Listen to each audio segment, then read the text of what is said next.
السلام عليكم. ان شاء الله كامل تكونوا بخير وعلى خير. La vidéo تاعنا اليوم ان شاء الله تكون على l'entretien d'embauche. Vous êtes à la recherche d'un emploi. Vous avez bien sûr postulé pour plusieurs offres d'emploi. Et enfin, vous avez décroché un entretien d'embauche. C'est une opportunité pour vous. C'est une opportunité, il va falloir convaincre le recruteur que vous êtes le candidat idéal pour ce poste. Un entretien, ça se prépare. Comment préparer votre entretien? Que cherche le recruteur en vous posant telle ou telle question? Comment se comporter pendant l'entretien? On parlera de tout ça tout au long de cette vidéo, laquelle, j'espère, intéressera beaucoup d'entre vous, surtout parmi vous les demandeurs d'emploi, surtout certainement ceux ou celles qui n'ont pas eu de chance lors d'un entretien d'embauche. Donc je vous demande de vous concentrer jusqu'à la fin de la vidéo.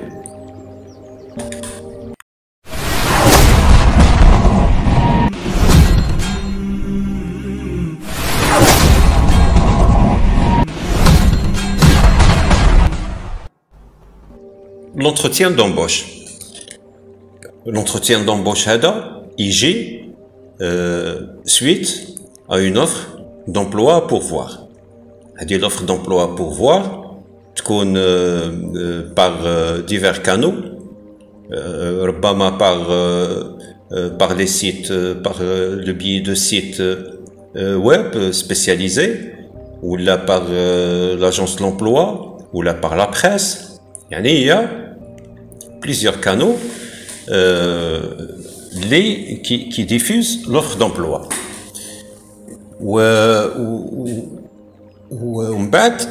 Qu'est-ce qui se passe? Il y a beaucoup de postulants, il y a des postulants, peut-être nombreux, qui adressent leur CV et lettre de motivation, le mail ou l'adresse, qui émet l'offre d'emploi. Donc le recruteur, qu'est-ce qu'il va faire? Il va procéder à une présélection, si vous voulez. Il a un tas de CV et de lettres de motivation, donc il va voir au cas par cas et sélectionner les CV dont le profil est semblable à celui du poste à pourvoir. Semblable, peut-être plus ou moins, le poste à pourvoir. Et c'est là qu'il invite les quelques CV sélectionnés à un entretien d'embauche.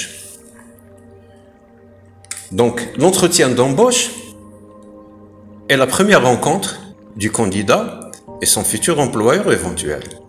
Donc, au début, comme je l'ai dit auparavant, avec le recruteur, il a consulté les CV. Les CV intéressants qui ont été sélectionnés, il a contacté les candidats. En bas, il a programmé des entretiens d'embauche.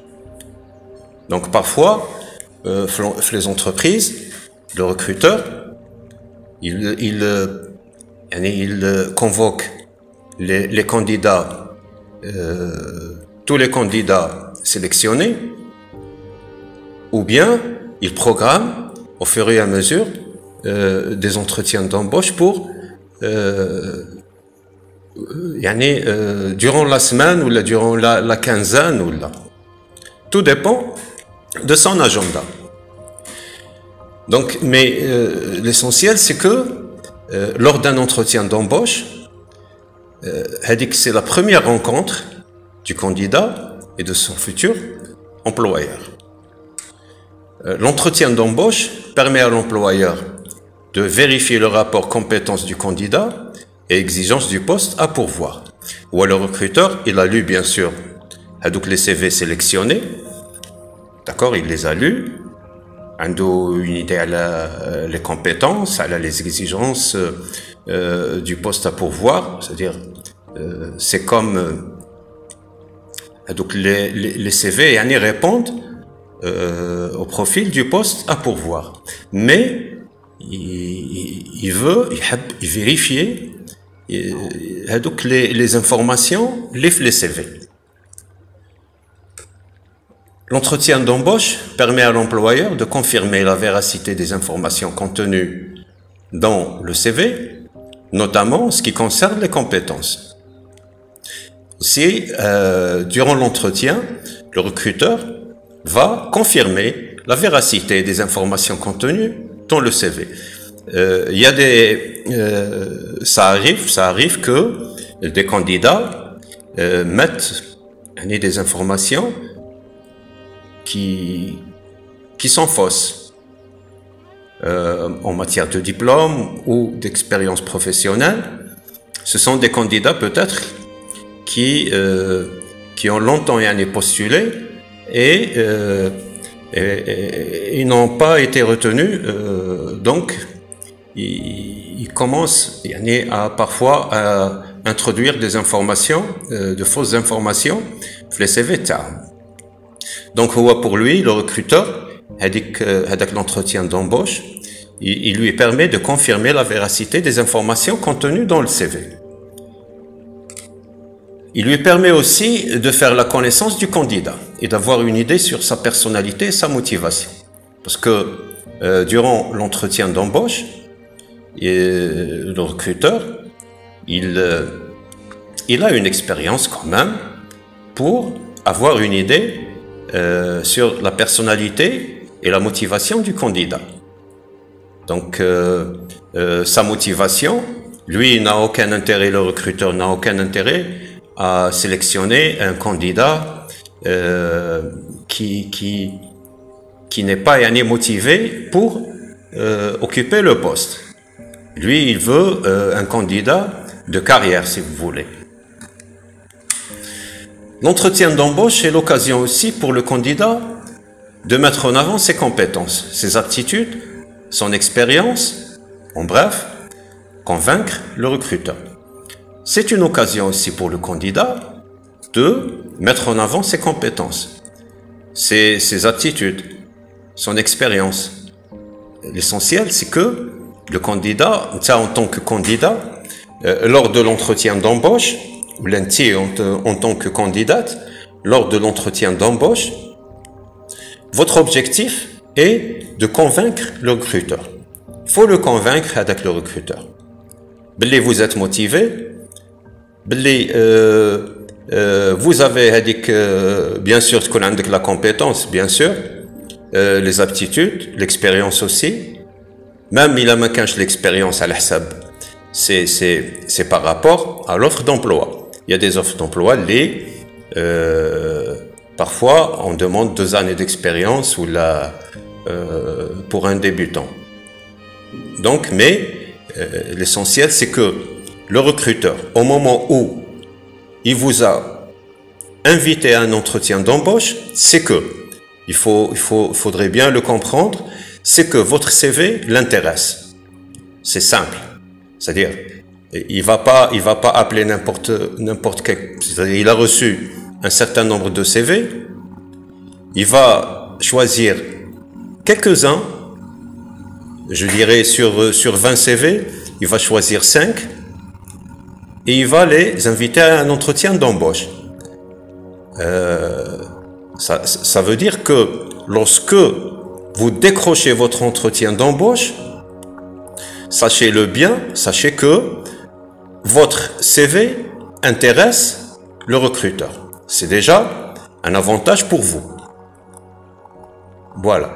Il vous reste à le convaincre lors de l'entretien d'embauche. L'entretien d'embauche est un passage obligatoire pour tous les candidats ayant postulé au poste à pourvoir. Tout à fait normal que chaque fois que vous postulez à un poste à pourvoir, ça doit passer par un entretien d'embauche. Donc c'est un passage obligatoire. Il n'y a aucune entreprise qui recrute sur simple CV sans un entretien d'embauche. C'est la phase finale du processus de recrutement. Sachez que si vous avez été invité à un entretien d'embauche, c'est parce que votre CV a retenu l'attention du recruteur. Je l'ai déjà dit.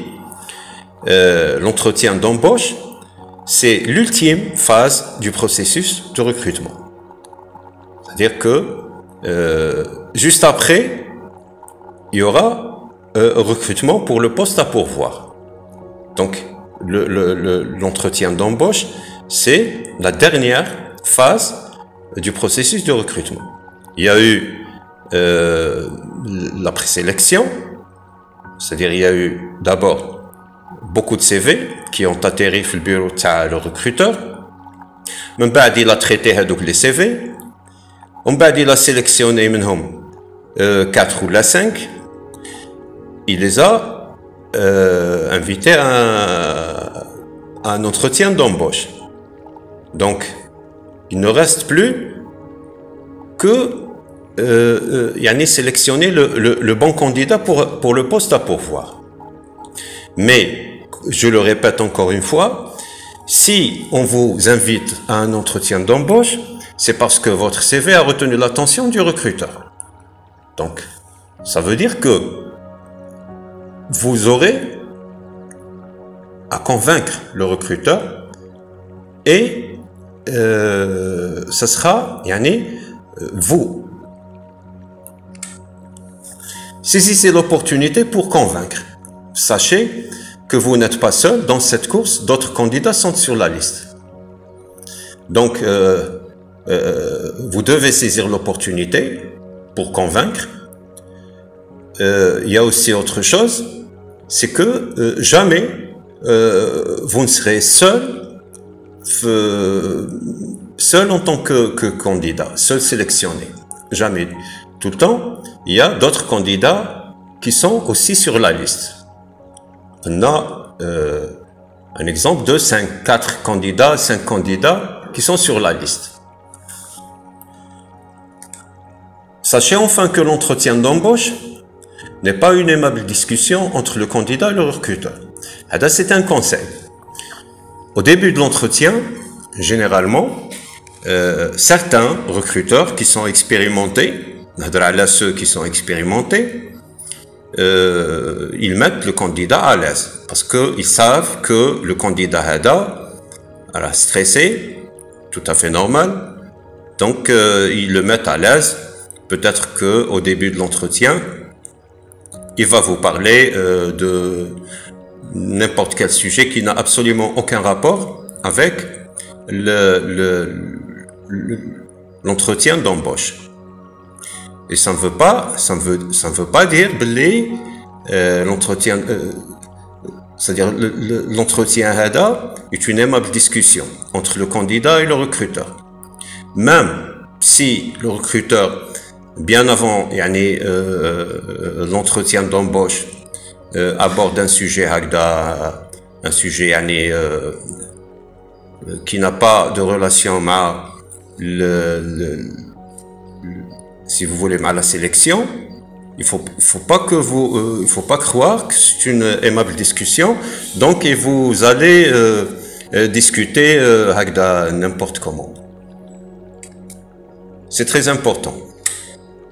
Donc, quelques conseils. 1. Préparez votre entretien. Ça, on va le voir par la suite. Préparez votre entretien d'embauche. Renseignez-vous sur l'entreprise. On vous a invité à vous présenter pour un entretien d'embauche. Donc, vous êtes au courant de l'entreprise. Essayez d'avoir des informations sur l'entreprise. Des informations les تسيبوها في les sites web ou les تسيبوها في les réseaux sociaux. Son activité, مثلا son statut, c'est une SARL, c'est une EPIC, c'est une peut-être, je dirais, les effectifs, le personnel des FIHA, peut-être un contrat de travail qu'elle vient de décrocher. Yani, ces informations. Essayez quand même d'avoir un maximum d'informations disponibles. L'entreprise elle les diffuse sur son site web ou là. Généralement, toutes les entreprises ont des sites web. En deux, on va voir par la suite pourquoi. Les informations. Deux, soyez présentable. En trois, ponctuel. Donc, si on vous dit de vous présenter à 14 heures, c'est que vous vous présentez à 14 heures, je suis à 15 heures. Bien sûr, c'est un mauvais signe, un candidat qui vient après l'heure prévue. هنا ما تقولش باللي ما سبتش transport ou la circulation ou là ما عندكش droit parce que rien n'est toléré. Votre candidature sera déclassée. Pour donner une bonne impression, donc un comportement courtois, même au moment de mettre les pieds dans l'enceinte de l'entreprise, les gardiens peut-être, soyez quand même, ayez un comportement courtois. Parce que parfois, les recruteurs humains d'abord, les directeurs des ressources humaines, les responsables des ressources humaines, ils annoncent des noms de candidats qui vont avoir un entretien d'embauche où ils communiquent les noms, les gardiens. Parce que j'ai le candidat au niveau du poste de garde, كلهم عندي entretien, c'est quel nom? Donc ils donnent le nom تاعو peut-être déjà avant l'heure. Donc هاود عندهم le nom تاعو. Déjà avant l'heure, يقولوا له يديوه peut-être salle هكذا une salle ou là وراه en train d'attendre يعني l'heure prévue. Mais à ce moment peut-être il est en train d'appeler des gens au téléphone ou là, au manière remarqué. Donc ils vont communiquer l'information avec le recruteur. Le recruteur qui va avoir pareil, mauvaise impression à le candidat. Donc il faut bien se comporter. 5. Éviter de répondre au téléphone pendant l'entretien. Même si on est avec le téléphone, ne répondez pas pendant l'entretien. Ne stressez pas. 6. 7. Attendez que le recruteur vous invite à vous asseoir.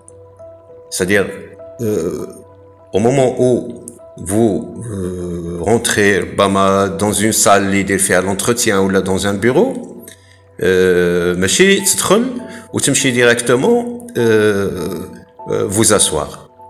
Jusqu'à ce qu'il vous invite à vous asseoir.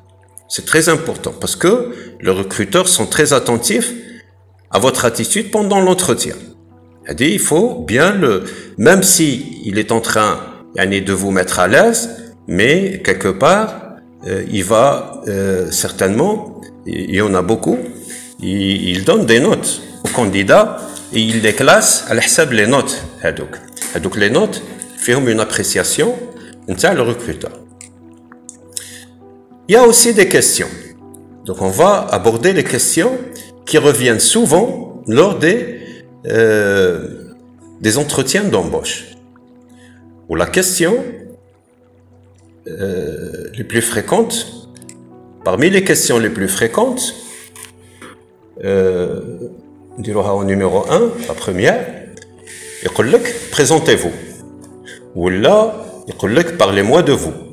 Ou là, pouvez-vous vous présenter?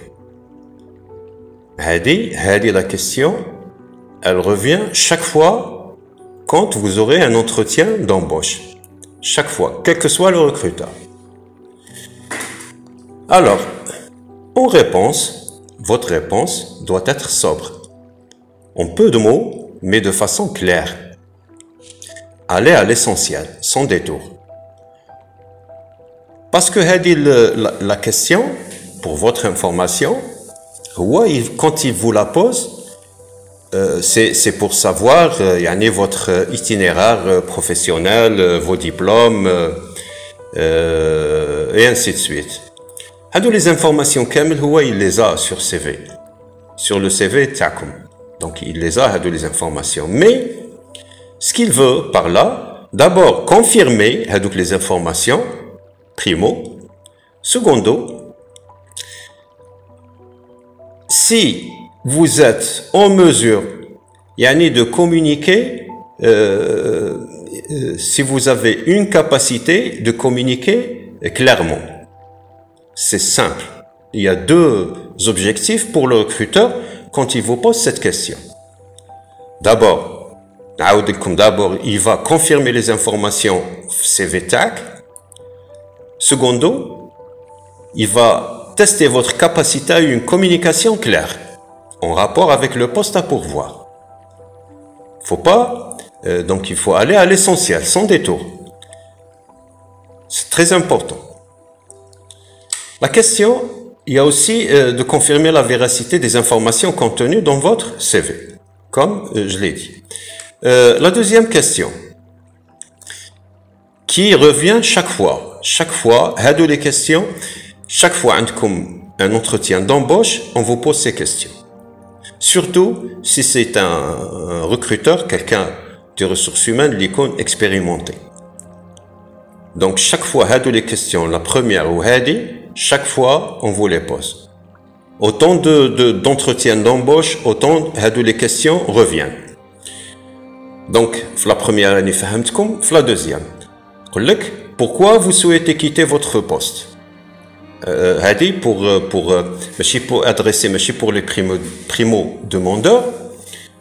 Il a le CV, donc il sait qu'il a primo-demandeur ou la demandeur. Parce que Kane a une activité dans une entreprise où il est en train de postuler, c'est tout à fait normal, il est en train de postuler. Ou un beau jour, il est invité à un entretien d'embauche. On lui pose la question, pourquoi vous souhaitez quitter votre poste? La question ça va. D'abord, il le sait. La réponse est عنده. Au moins une réponse est عنده. Au moins une. La khatar, si les conditions étaient favorables, c'est-à-dire ne postulez pour des postes, des offres d'emploi. Surtout, عندك un poste. Mais vous êtes en train de postuler parce que quelque part, il y a un problème l'entreprise là où vous êtes. D'accord? Oui, il le sait. Parce que quelqu'un l'est vraiment à l'aise. Il ne va pas postuler. Il est bien dans son poste. L'environnement de travail l'arrange. Donc, il va pas quitter. Il est là. Mais puisque il postule, ou là, il dans une entreprise, bien sûr, le recruteur, il a de l'expérience. Il sait que il y a quelque chose qui le pousse à quitter, c'est certain. Donc, quand il vous pose cette question, c'est une question destinée à tester votre fiabilité. Et non, il va vous tester. Comme il sait que vous n'êtes pas à l'aise puisque l'entreprise là où vous exercez, parce que vous postulez. Donc, il doit y avoir quelque chose. Oui, il le sait. Bon, peut-être il ne sait pas exactement de quoi il s'agit, mais l'essentiel, c'est qu'il sait que quelque part, ça ne va pas. Il vous pose cette question pour tester votre fiabilité. Alors, ne dites jamais de mal de votre entreprise. Jamais de mal de vos responsables ou de vos collègues. Même si, pour ces raisons, que vous voulez quitter votre poste. Vous voulez quitter votre poste, vous avez des problèmes avec votre responsable ou des problèmes avec l'entreprise ou des problèmes avec les collègues. Mais ne le dites pas. Parce que si vous le dites, si vous posez cette question, on va y revenir. Pourquoi vous souhaitez quitter votre entreprise? Et vous lui répondez parce que j'ai des problèmes avec ma hiérarchie ou là avec mes collègues ou là. Tout de suite, il va se dire, Billy, vous n'êtes pas fiable. A dit pour votre information. Donc, il va déclasser votre CV. La troisième question, et qui revient aussi, parce que les modèles, chaque fois les entretiens, généralement, c'est beau les questions. Pourquoi ce poste vous intéresse-t-il? Donc, c'est une question par laquelle le recruteur veut s'assurer que votre démarche n'est pas de court terme. Donc, quand il vous dit pourquoi ce poste vous intéresse-t-il, c'est parce qu'il veut s'assurer que vous voulez intégrer l'entreprise Hadi, la nouvelle, et que vous fassiez carrière dans l'entreprise. Chez un recrutement, au bout d'une année ou de 2 années, on va parce que هكذا بهذه la question يعرف يكون عنده une idée عليك وإلا شك فيك باللي عندك غير نقولوا un moment هكذا une période déterminée وتمشي pareil يجي غير الشك votre candidature sera déclassée. Donc votre réponse, ce poste correspond des exemples de réponses, hein. Ce poste correspond tout à fait à mes attentes.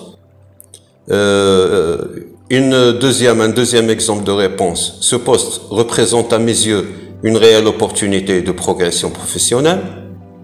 Donc, c'est des réponses que le recruteur comprendra à travers que vous voulez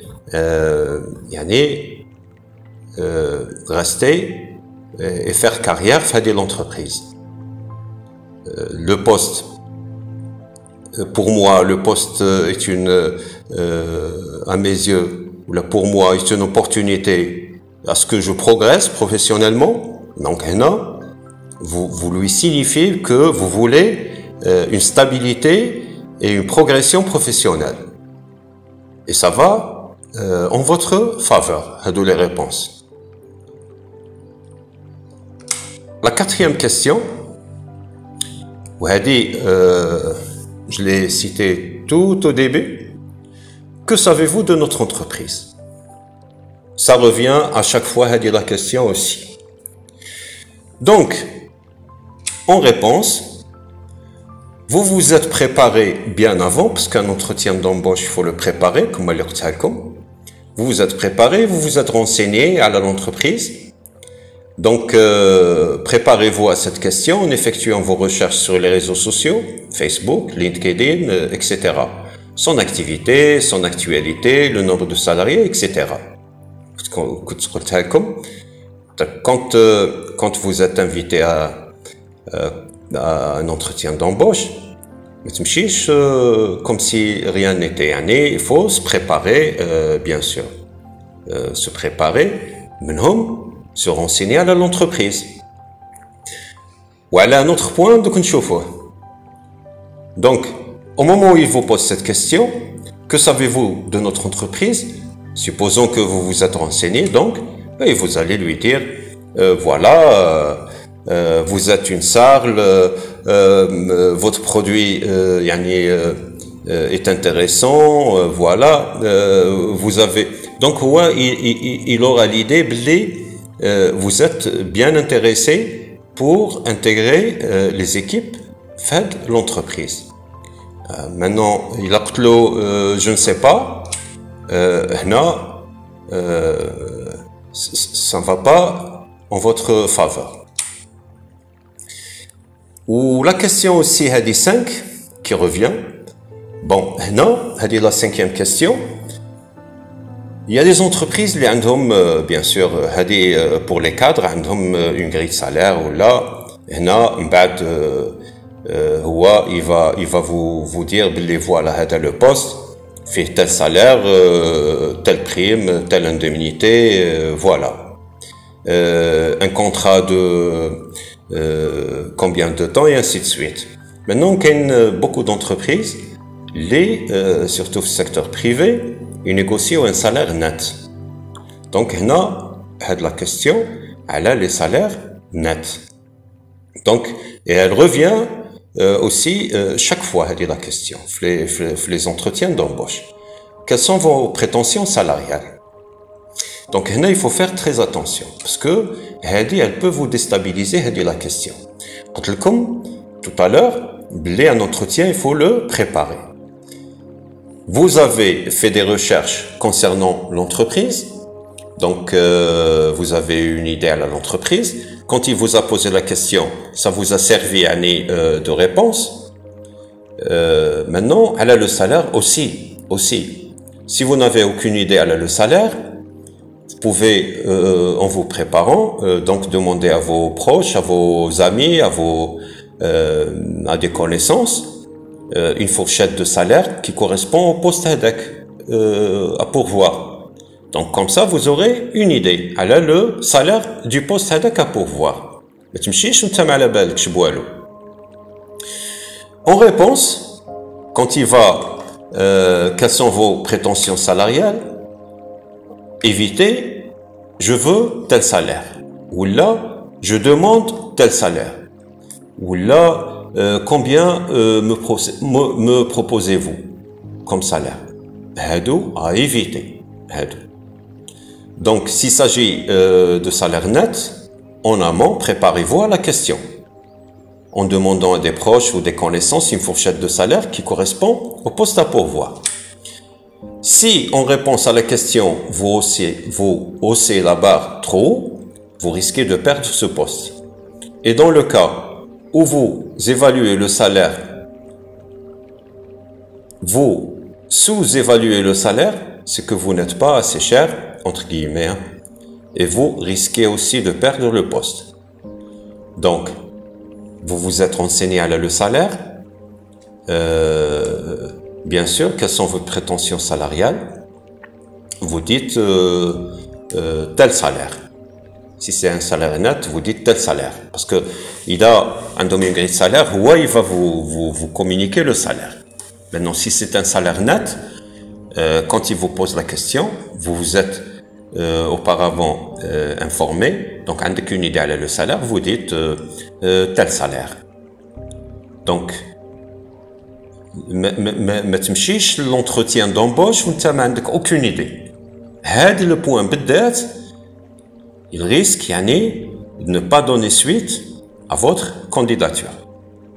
Peut-être que vous avez le bon profil, mais à la hadi, vous serez écarté. Donc peut-être que beaucoup d'entre vous ont été écartés la course pour une réponse hagda. Si vous surévaluez votre salaire, c'est pas bon. Donc il va pas vous dire il va pas négocier معك, hein. Donc il va noter. C'est pas en votre faveur. Et si vous sous-estimez aussi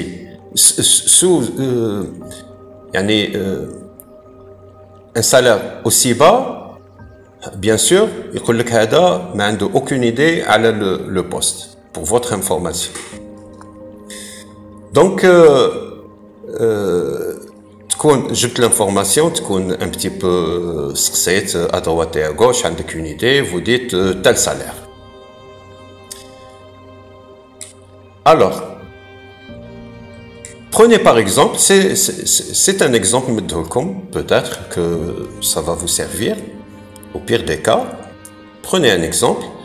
Si vous aviez déjà, si vous êtes en poste, que vous postulez ou faites un entretien d'embauche, le salaire le salaire net, par exemple, zid allez 15%, et vous le proposez.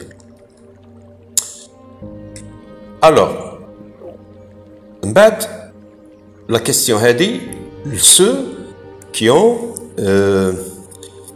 un exemple, quelqu'un qui a fin de contrat, dans une entreprise, où j'ai fin de contrat, ou peut-être au bout d'une année, où il a postulé, il a été l'entretien d'embauche. Parce que avec le recruteur, avec le responsable des ressources humaines ou le DRH, un détail, les CV, les quelques CV, les sélectionnés. Donc il va vous demander et il va vous dire, je constate que vous avez passé une période sans activité. Il a remarqué que depuis une année que CV تاعك خاوي. Une année que une période d'une année sans activité. Qu'avez-vous fait depuis votre dernier emploi? Donc non, c'est très important aussi. En réponse à la question, communiquez une bonne image de vous. Quelqu'un qui n'a pas baissé les bras durant toute cette période. Quelqu'un qui est dynamique, que vous avez postulé sur les réseaux sociaux, par exemple sur LinkedIn et sur les sites d'emploi. Je ne veux pas citer les noms des sites d'emploi en Algérie. Que vous avez entre-temps perfectionné vos connaissances en informatique ou en anglais. Donc, c'est que depuis coût commercial par exemple, coût commercial, mais hadik l'année d'inactivité, je faisais, j'avais une petite boutique, je ne sais pas, où كنت نبيع فيها. هنا, qu'est-ce qui va, bien sûr ça va pas vous aider dans la sélection. Ça va déclasser votre candidature. Même si vous avez travaillé avec un petit job, ne le dites pas. Ou de préférence, ne le mettez même pas sur votre CV. Ça n'a aucun rapport avec les compétences تاعك ou avec l'expérience تاعك. Ou votre CV lui a tapé à l'œil parce que vous avez le profil. Oui, là, je faisais un petit commerce qui n'a rien à voir avec les compétences تاعك, ça y est. Donc, j'étais tout le temps, j'étais en train de postuler les réseaux sociaux. Je postulais les sites d'emploi, par exemple. Mais entre-temps, j'en ai profité pour perfectionner mes connaissances en informatique. Aussi, ou là, par exemple, j'en ai profité pour perfectionner mes connaissances en anglais, par exemple. Mais ne dites surtout pas, vous étiez en train de bricoler une activité qui n'a rien à voir avec votre activité, et ça va déclasser votre candidature. Alors, la 7e question, quand pouvez-vous commencer? Cette question démontre que votre candidature intéresse le recruteur. Cela ne veut pas dire que vous êtes le seul ou la seule à qui il la pose. Je le répète, non. Les questions, toutes les questions, on suppose vous êtes 4 sélectionnés, 4 candidats. Aux 4 candidats, il va poser les mêmes questions. Pour votre information. Donc ça va se jouer sur le détail. Donc tout ce qui est bien pour vous, tout ce qui va contribuer à élever votre note ou là à vous classer en première position, tout le petit détail va contribuer pour votre information. Donc, cette question démontre que votre candidature intéresse le recruteur. Cela ne veut pas dire que vous êtes le seul ou la seule à qui il la pose. Il faudrait bien le savoir. Quand pouvez-vous commencer? Si vous êtes sans emploi, votre réponse, je peux être disponible et commencer dès le début de semaine. On est mardi, ou là on est lundi. Quand il vous pose cette question, vous répondez, je peux être disponible et commencer dimanche prochain. On est lundi. Ne dites pas demain. Non. début de semaine. Pourquoi? Parce qu'il va vous falloir du temps pour vous préparer psychologiquement. On peut pas, même demain, ça va être difficile pour vous du point de vue psychologique. Donc, Damon, on est lundi, il vous pose la question, quand pouvez-vous commencer? On est lundi, on va pas dire mardi ou la jeudi. Dimanche, je peux être disponible et commencer dès le début de semaine, dimanche ou le début de semaine. C'est dans le cas où vous êtes sans emploi. Si vous êtes en poste, نعرفوا كامل باللي un cadre, le contrat de travail a une clause qui détermine la période de préavis. عندك une clause, عندك une période de préavis d'un mois. Un mois. Il va vous dire aussi quand pouvez-vous commencer. Ne vous engagez pas à vous fixer un délai ne correspondant pas à votre période de préavis, ou du moins à une période ne vous permettant pas d'être remplacé à votre poste auprès de votre entreprise et d'effectuer la passation de consigne. Avec un mois de période de préavis, quand il vous dit quand pouvez-vous commencer, généralement expliquez au recruteur une période de préavis d'un mois et que professionnellement parlant, je ne peux pas abandonner mon poste pour rejoindre mon nouveau poste. Donc il va falloir que quelqu'un me remplace et que je puisse effectuer une passation de consigne avec le nouveau recrue. Un mois. Le recruteur appréciera votre sens de responsabilité. Pendant tout l'entretien, il est en train de vous noter. ما تخافش ما تقولش باللي لو كان نقول له un mois donc il va déclasser ma candidature ou là je n'aurai aucune chance ou je vais perdre cet emploi. Au contraire, il va se dire باللي عندك le sens de responsabilité. ما حبيتش دير abandon de poste وما حبيتش تسمح في l'entreprise اللي كنت فيها. Donc il va apprécier votre candidature. Voilà. Maintenant il a une période de préavis de 3 mois ou là, c'est vraiment beaucoup. 2 mois, 3 mois, c'est beaucoup. Alors,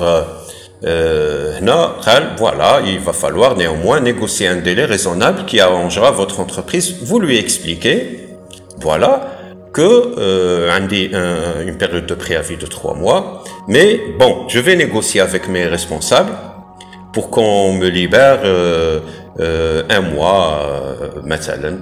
Donc, vous allez vous mettre d'accord, mais sachez que il va apprécier votre responsabilité. Maintenant, le quand vous voulez, je serai là, ça va pas vous aider dans votre démarche. Donc, il va avoir une mauvaise idée à le candidat. Voilà, on arrive à la fin. J'espère, Inch'Allah, stfadito. Ou ce que je voudrais dire aux demandeurs d'emploi, bonne chance à toutes et à tous, Inch'Allah. Voilà. À la prochaine vidéo, Inch'Allah. Salam alaikum.